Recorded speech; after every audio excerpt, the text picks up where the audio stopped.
The stage lights glowed like stars waiting for a miracle. The audience murmured in amusement as a man in a glittery gold jacket walked toward the microphone.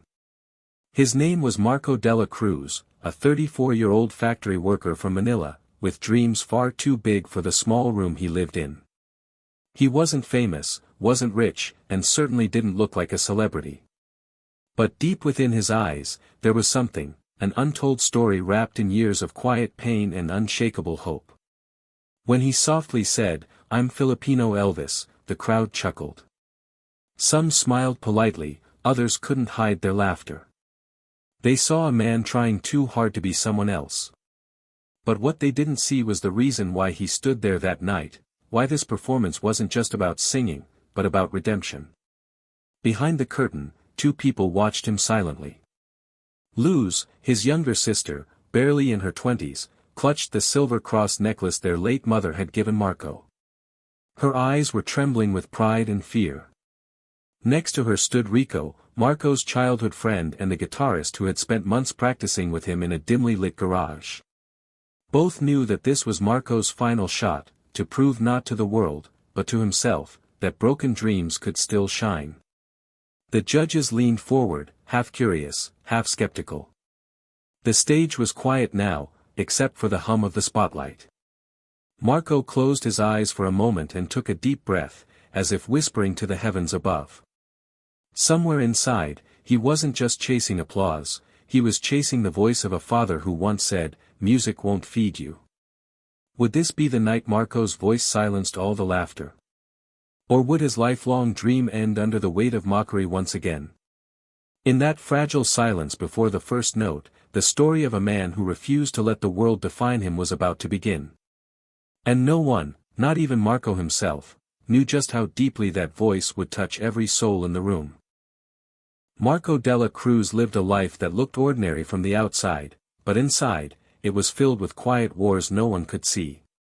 By day, he worked long shifts at a small factory in Quezon City, assembling electrical parts with aching hands and tired eyes.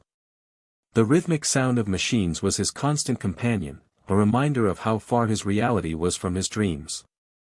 Yet, every evening, when the factory whistle blew, Marco would walk home humming old Elvis Presley tunes, pretending for a few minutes that he was on a grand stage, not a crowded jeepney. Music had always been his escape. As a child, he'd listen to old vinyl records his father brought home from overseas. He would imitate Elvis's deep, velvet voice and mirror his dance moves in front of a broken mirror. People used to laugh, but Marco never stopped. To him, Elvis wasn't just a singer, he was a symbol of confidence, something Marco had never fully found in himself. After their parents passed away, Marco became the sole provider for his sister, Luz. He took up extra shifts, skipped meals, and often sang softly at night to help her sleep. Despite the exhaustion, there was always a spark in his eyes when he sang. It was the only time he felt truly alive. But life hadn't been kind. He had auditioned at small bars and local events, often ignored or told he was too old, too simple, or too different.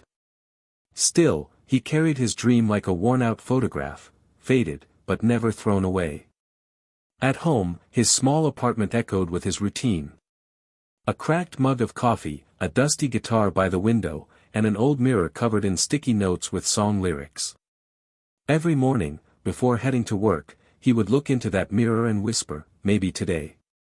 Marco wasn't chasing fame, he was chasing the feeling of being seen, of being heard. Underneath his calm, polite smile lived a man who had been laughed at too many times, yet refused to let those laughs define him. And now, on the world's biggest stage, he was ready to show who he truly was. There was a time when Marco believed that hard work alone could change his destiny. But dreams are fragile things, they can fade beneath the weight of responsibility and time. The turning point came 2 years ago, on the day he lost his mother. She had been his quiet supporter, the one who told him that his voice carried warmth like sunlight through rain.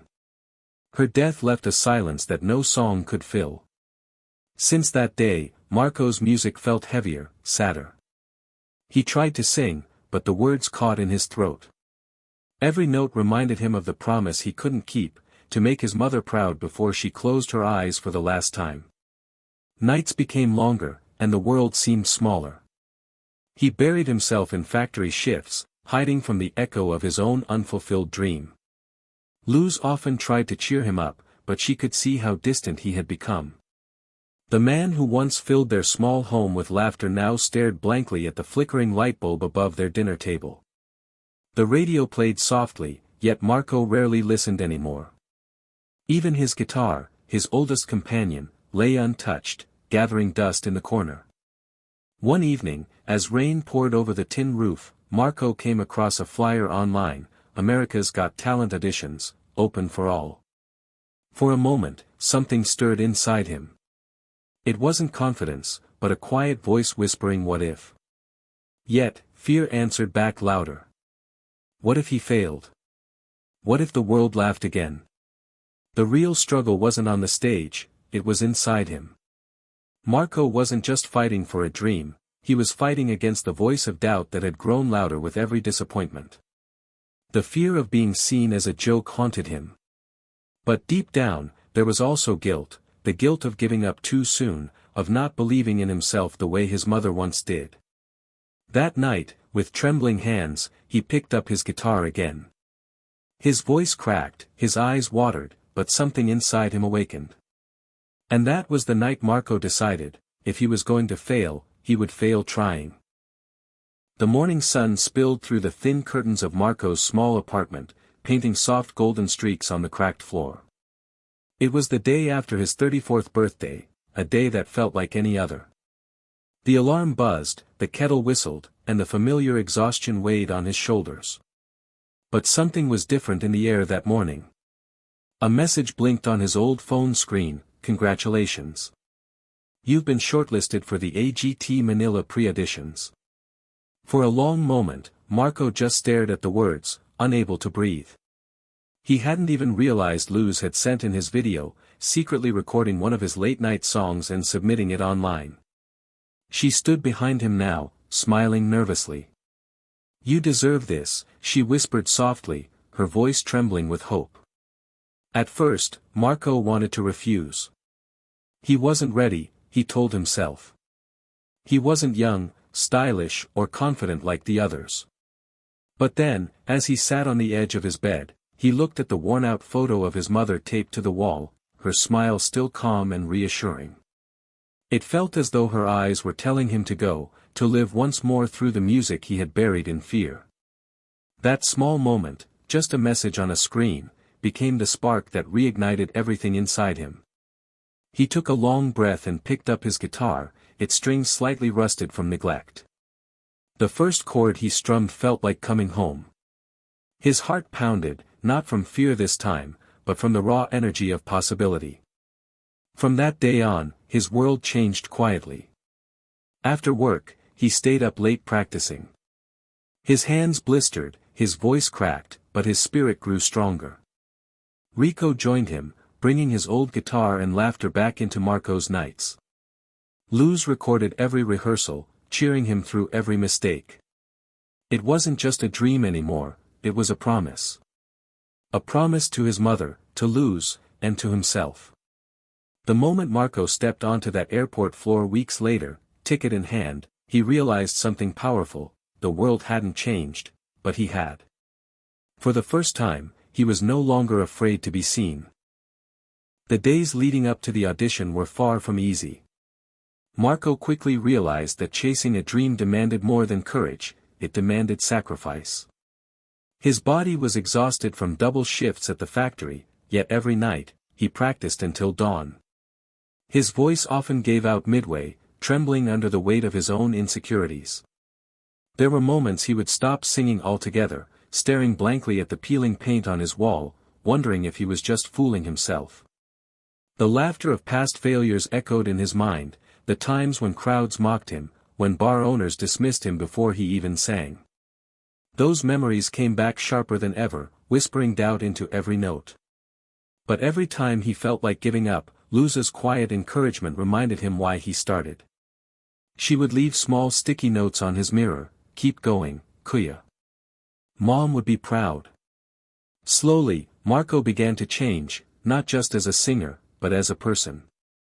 He learned to listen to his own voice without comparing it to anyone else's. He stopped trying to sound like Elvis and instead began to feel like himself. The more he practiced, the more his performances carried something deeper than imitation. They carried his life, his pain, his truth. Rico noticed it too. During rehearsals, he would pause and say, "You're not just singing anymore, brother, you're telling your story." And indeed, Marco's story began to pour out through every lyric, every breath. The once timid man was slowly transforming into someone who owned his voice, his journey, his scars. But with growth came pressure. The night before the big performance, Marco stood in front of his hotel mirror, staring at his reflection in the sparkling gold jacket. His heart raced with fear, fear of failure, fear of judgment, fear of being laughed at once again. But this time, beneath all that fear, was something unbreakable, a quiet strength that came from surviving too much to turn back now. For the first time in years, Marco smiled at his reflection and whispered, "This time, I'll sing for me." The stage lights dimmed, and the crowd grew restless. Cameras focused on Marco as he walked onto the Grand America's Got Talent stage, his gold jacket shimmering under the spotlights like a quiet promise. The judges exchanged curious looks, and the audience chuckled softly when they heard him say, with a shy smile, "I'm Filipino Elvis." That laughter echoed in his chest for a split second, but this time, it didn't break him. It fueled him. He closed his eyes, took a deep breath, and the first note left his lips like a spark in the dark. The voice that followed wasn't an imitation. It was raw, soulful, trembling with truth. His tone carried years of pain and perseverance, like a man singing not for fame, but for redemption. Every lyric seemed to peel away the years of struggle. The audience, once amused, now sat motionless. The laughter faded. In its place came silence, the kind of silence that only appears when hearts listen. As the music swelled, Marco's voice rose higher, stronger. The spotlight caught the shimmer of tears in his eyes. In that moment, he wasn't a factory worker, or a man mocked for his dreams, he was an artist reclaiming his soul. His voice cracked on the final note, but it didn't matter. It was human. It was real.